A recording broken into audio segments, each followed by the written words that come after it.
Рев мотора и пыль трека на 11-й кольцевой гоночной серии Time Attack. Грозная крепость собрала весь звездный состав отечественных гонщиков. Они призеры и победители различных чемпионатов страны и Европы. Всего 30 человек. В спортивной программе «Горячий хэтчбэк» представлены заезды всех классов. Сегодня сюда приехали в основном самые основные наши пилоты. У нас в одном классе решается судьба чемпионского титула. И в других классах сюда приехали высокие мастера, в том числе чемпионы Украины по Time Attack. Поэтому сегодня здесь фактически собрались лучшие пилоты нашего чемпионата. Резкий старт и захватывающая погоня. Спортсмены постоянно улучшают свое время, привыкая к трассе. Земля как будто горит под болидами. Горячий хэтчбэк. Автомобили этого типа оснащены более мощным двигателем, прочной подвеской и могут также иметь дополнительные аэродинамичные части кузова. Это увлечение не из дешевых.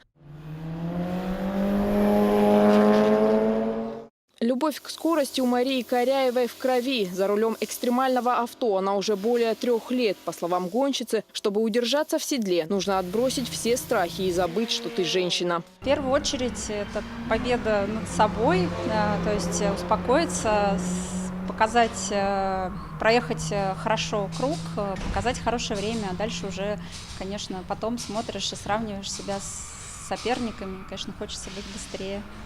В дорожное покрытие вмонтированы индукционные датчики, записывающие маневры автомобилей. Вдоль всей трассы установлены камеры. Видеосигнал поступает в пункт управления, где фиксируют происходящее на треке. В силу того, что мы только начинаем на автодроме свою деятельность, для нас было важно, чтобы эта серия здесь приехала, для того, чтобы установить коммуникации между пилотами из республики, между пилотами из иных регионов, чтобы люди оказывали друг другу методическую помощь, чтобы наладились дружеские взаимоотношения, чтобы делились мастерством. И надеюсь, что в конечном итоге это будет способствовать популяризации автомобильного спорта не только в республике, но и в регионе федерального округа. Трасса Грозной крепости отличается от всех других. Таких крупных виражей на Северном Кавказе больше нигде нет. Здесь в полной мере сохраняется романтизм огромных скоростей и виртуозного владения машиной. Земфира Лулаева, Хаважи Мунаев. Новости.